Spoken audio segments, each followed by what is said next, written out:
Anyway, the other big news that came out, I can't believe I almost forgot about it. We were talking about it before the show. Adam, Division 2, Well, Resident Evil coming together like peanut butter and jelly. What is going on, man? it's kind of I know we don't talk rumors, but it links to that rumor, and that's the rumor is that Division Two is trying to follow the All right, but strategic Adam, pattern of Fortnite. before we go down that route, there is going to be skins in Division 2, Resident Evil skins. That's what we're talking about. Yeah, Okay. well, outfits, yeah, outfit Yeah, we skins. just had They to get said that other out there for items. people who don't know, and then Yeah, you could just so talk. you, Yeah, yeah, yeah. for those who don't know, yeah, it was announced Resident Evil content is coming into Division Two, and there's some people like, "What's going on? How is this?" And then there's others like, "Oh, we see it happening."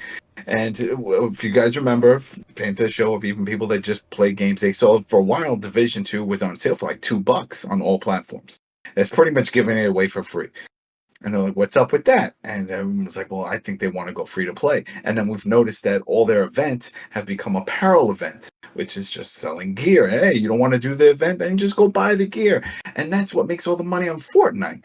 So then when you see this kind of merger where you see Resident Evil content, another game IP coming in that's not part of the development team, it's not a Ubisoft game. So it's like, wow, that's what other game does that? Oh, Fortnite does that. And of course, this gear, there's one piece that's going to be free, and that's the Leon gear, and that's February 2nd. So all you have to do is log in. So that's the bait to get you to log in. And then if you want all the other gear, there's going to be a bunch of it. They said they're going to show it off and the skins, and that's why I'm assuming we're going to get Jill and some other characters. Once we see skins, that's all right. That's character. Yeah, they showed the UBCS outfit from for Hunk, so they showed him there.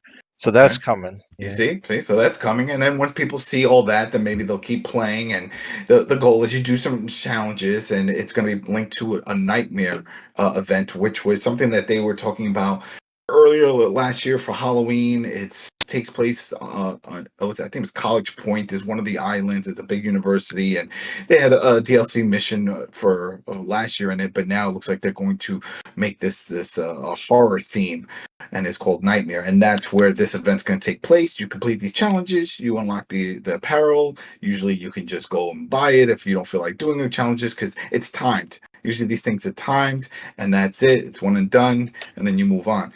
So we'll see. But once this got announced, that was the first thing that a lot of people were saying. I was like, "Oh, this is it. This is what we're going to see." And then after this, they're probably going to make it free to play because that's the next step. And if they do that, then they can start incorporating other things and other characters from other games. And it could be a good thing, could be a bad thing. I mean, I don't know how many people are linking to the two worlds of if let's say if you're a division player, are you also a Resident Evil player? We got Tony and Chris, they are, but I saw a lot of other main YouTubers that I know that cover a lot of division content, and this is not what they wanted. They're like, this wouldn't. They're thinking of other things, other characters from other games, but they weren't thinking Resident Evil. They're okay with it, they get it, but it came out of left field because if anything, you would think they would do other Ubisoft IPs.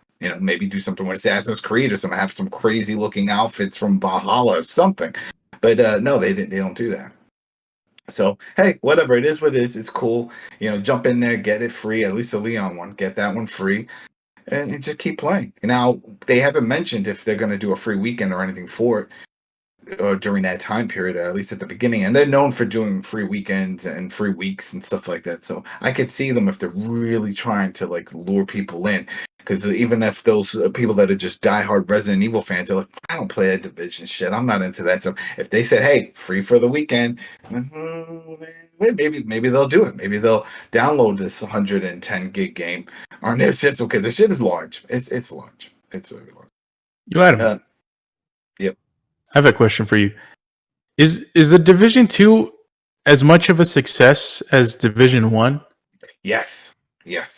Because of all the improvements that they made and with the Warlords in New York and a lot of other content that they released, it definitely has. But it's something that they're trying to prolong in the sense of not having to release another Division 3. They keep building on it, everyone's trying to, and the way I always see in my head, I see everyone's trying to chase, when they build these type of games, they're trying to chase Rockstar's GTA model.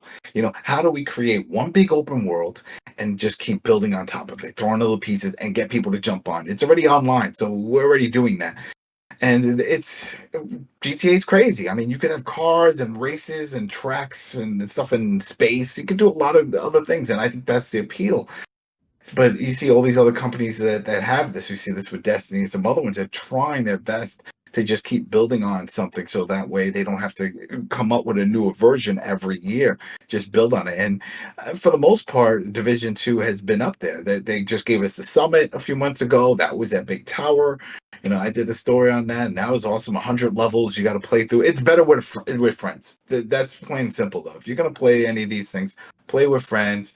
10 times better than playing solo, playing with some randos that don't want to talk. So, but yeah, they're between that and then with all these global events and all these apparel events. And I have my own apparel that I picked my guy up. And then Tony and I, we went in, we collected a bunch of masks, and I was cool with that.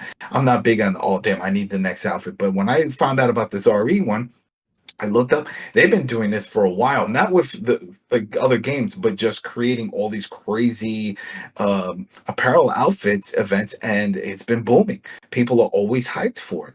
And so they keep changing the next event. So, oh, this will be another apparel event. Oh, you want this type of event? All right, we're going to do this. And it's been catching on. So that tells me that people either playing it or they're straight up buying it. And I'm assuming it's the latter, because then look, I'm sure a large majority of people are going to be like, you know what? I'm not going to bother hunting down for all those crazy challenges for the RE stuff. I'll just pay outright whatever amount. I think it's like $5-10 or something like that. That's usually how they charge these things. And then you get all the apparel, and then you run around with all your Resident Evil stuff. So it must be working.